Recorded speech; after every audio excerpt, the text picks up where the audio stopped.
गांव में चारों तरफ होली की तैयारियां चल रही थी। लोग अपने अपने घरों की सफाई कर रहे थे। बाजार गुलाल, मिठाई और पिचकारियों से सजा हुआ था। बच्चे गलियों में दौड़ते भागते होली के गीत गा रहे थे। लेकिन गांव के कोने में एक घर ऐसा भी था जहां न रंग थे न खुशियां। कमला अपने बेटे राजू के साथ घर के एक कोने में बैठी थी। उसका पति रमेश 4 साल पहले एक हादसे में गुजर गया था और तब से ही कमला जमींदार के घर खाना बनाने का काम किया करती थी। माँ, इस बार हम होली मनाएंगे ना? मुझे भी रंग लगाना है और मिठाई खानी है। बेटा, होली तो सबके लिए होती है, लेकिन हमारे पास अभी पैसे नहीं हैं। अगर इस बार हम थोड़ा और मेहनत कर लें, तो अगले साल धूमधाम से होली मनाएंगे, ठीक है?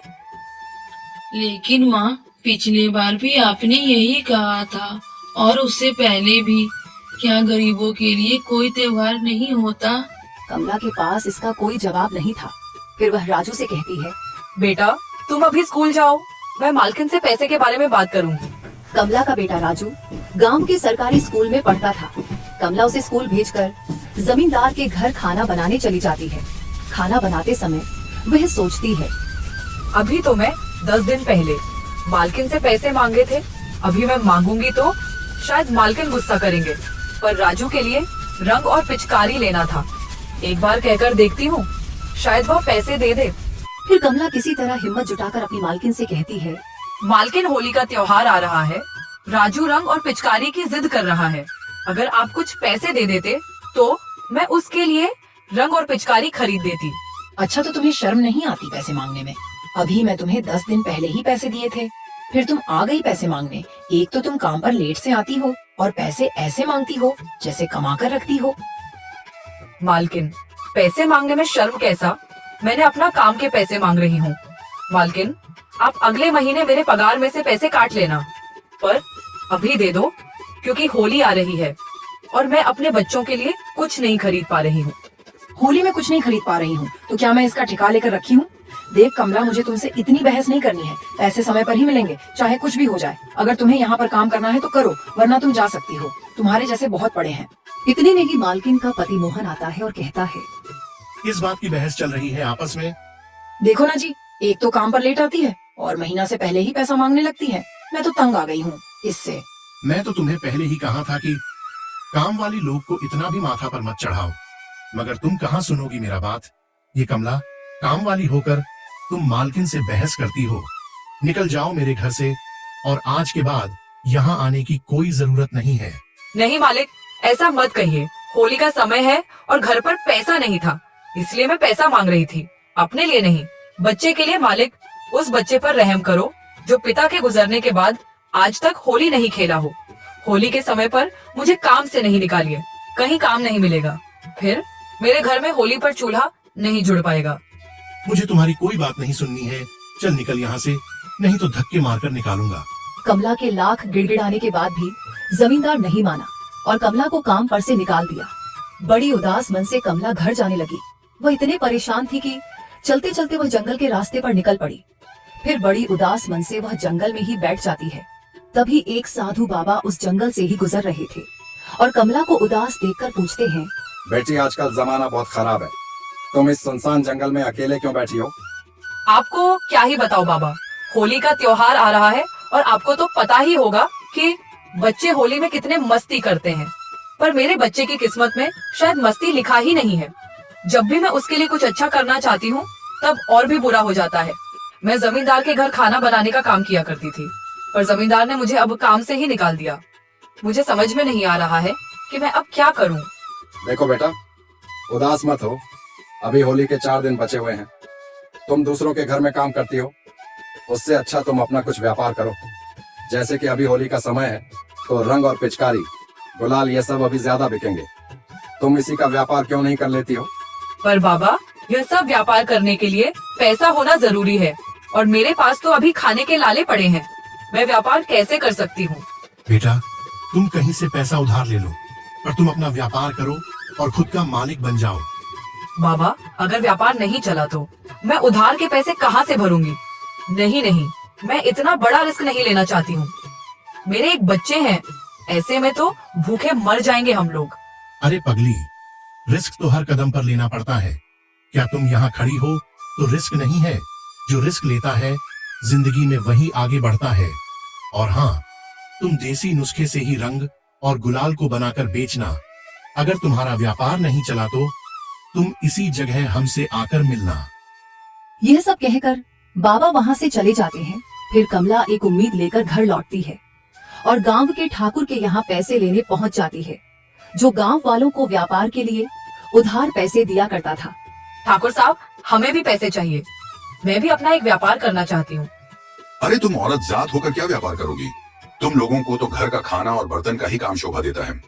ठाकुर साहब, मैं मजबूर हूँ, तभी व्यापार करना चाहती हूँ। मुझे कुछ पैसे उधार पर दे दीजिए। जैसे मेरे पास पैसे आने लगेंगे, मैं आपका पैसा वापस कर दूंगी। ठीक है, तब तक तुम अपने घर के कागज लाकर मेरे हवाले कर दो। कहीं तुम कर्ज नहीं चुका पाई तो ये घर हमारा हो जाएगा। ठाकुर की यह बात सुनकर कमला का मन डगमगा जाता है। फिर उसे साधु बाबा की बात याद आती है। अरे पगली, रिस्क तो हर कदम पर लेना पड़ता है। क्या तुम यहाँ खड़ी हो तो रिस्क नहीं है, जो रिस्क लेता है जिंदगी में वही आगे बढ़ता है।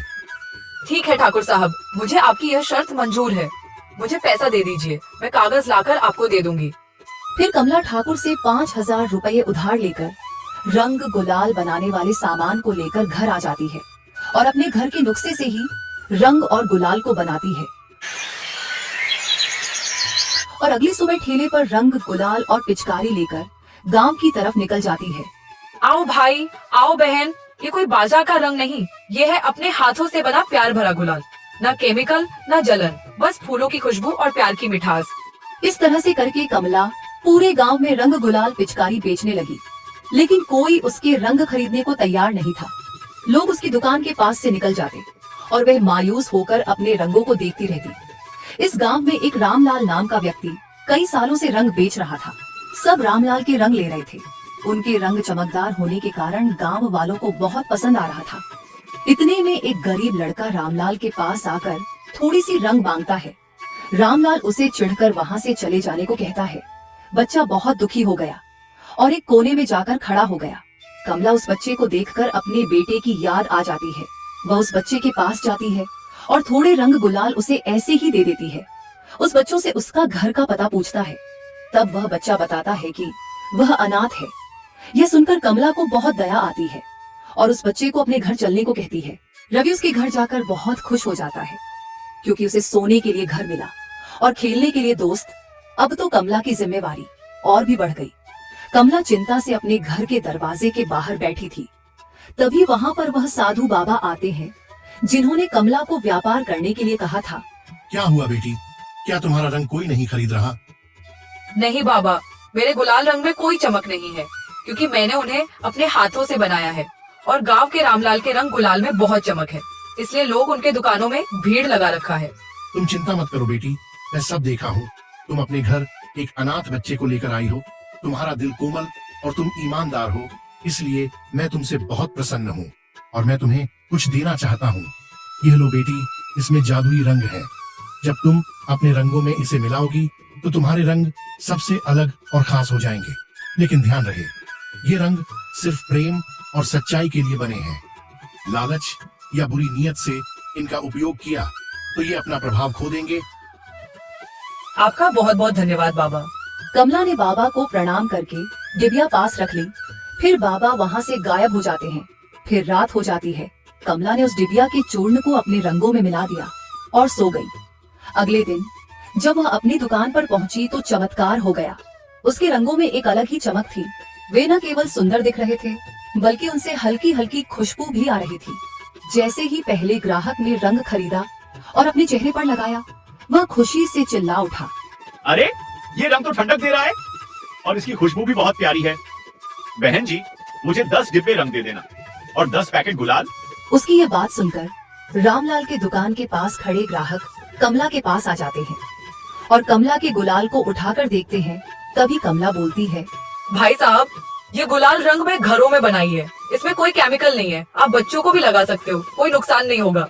अच्छा तो ये बात है, मुझे भी 10 डिब्बे रंग और 10 पैकेट गुलाल दे दो।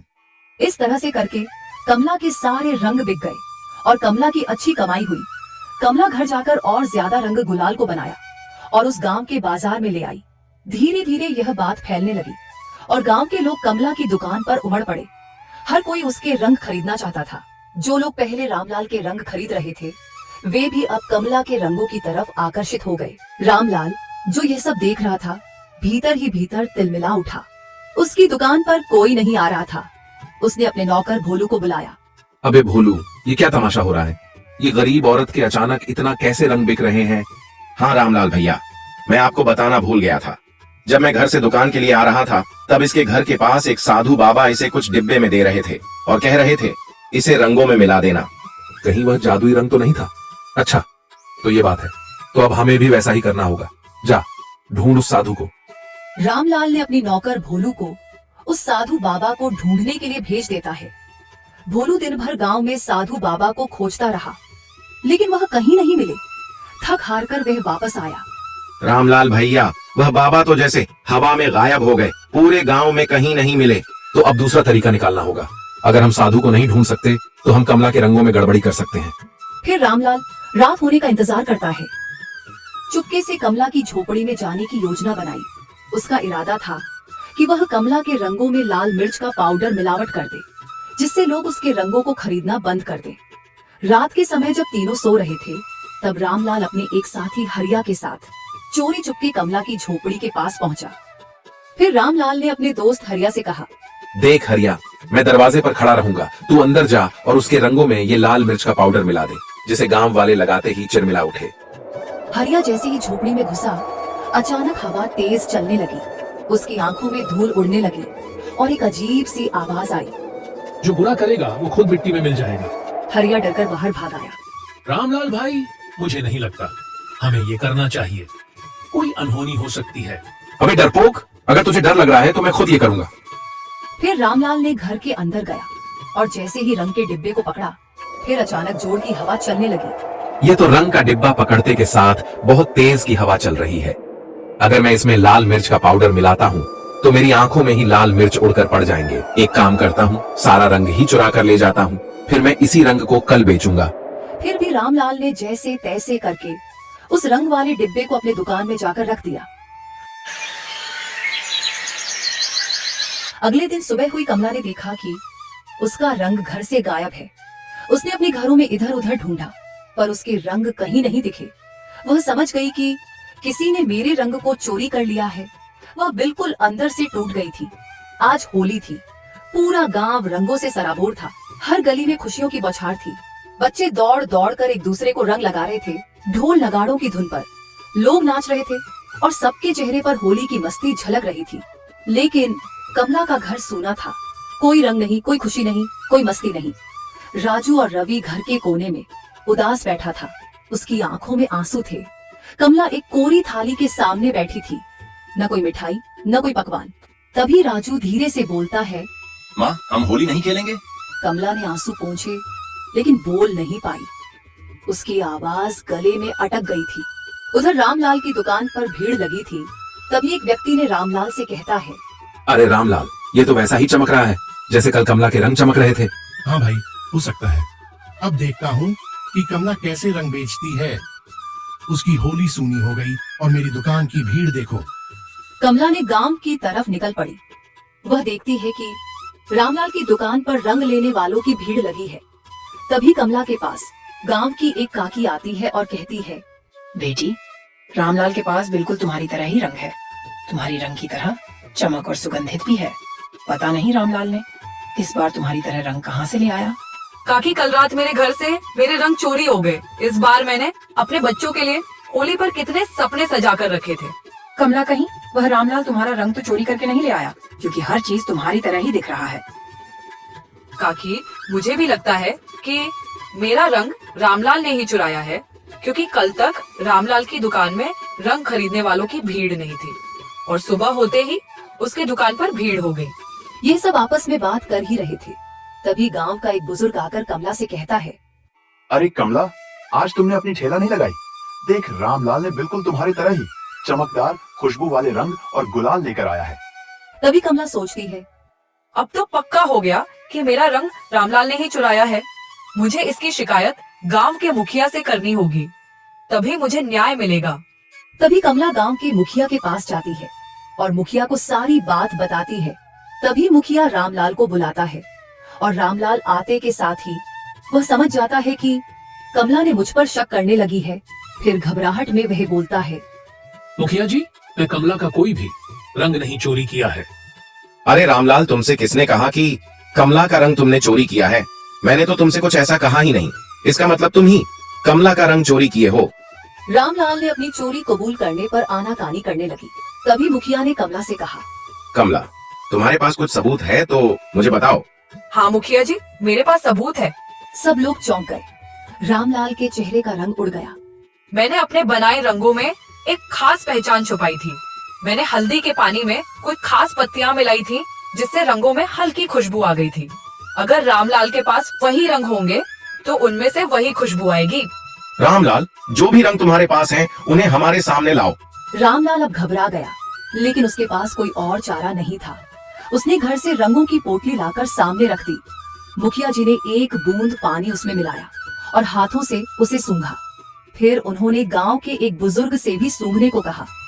बुजुर्ग ने तुरंत कहा, हाँ, ये तो हल्दी और उन खास पत्तों की महक है जो कमला ही इस्तेमाल करती थी। रामलाल, तुमने चोरी की है और झूठ भी बोला। तुम्हें सजा मिलेगी। अब से गांव में कोई भी तुम पर भरोसा नहीं करेगा। मुखिया जी, मुझे माफ कर दीजिए। मैं अब दोबारा चोरी का काम नहीं करूंगा। नहीं, तुम्हें सजा मिलेगी और तुम्हारी सजा यह है कि आज तुम्हारी जितनी भी कमाई हुई है सब लाकर कमला को दो, क्योंकि कमला की तुम्हारी वजह से नुकसान हुआ है। रामलाल की आज की कमाई हुई पैसे सब कमला को लाकर देता है और कमला पैसे लेकर बाजार से मिठाई राजू और रवि के लिए, होली के कपड़े, रंग और पिचकारी लेकर जाती है। फिर वह सब खुशी खुशी होली मनाते हैं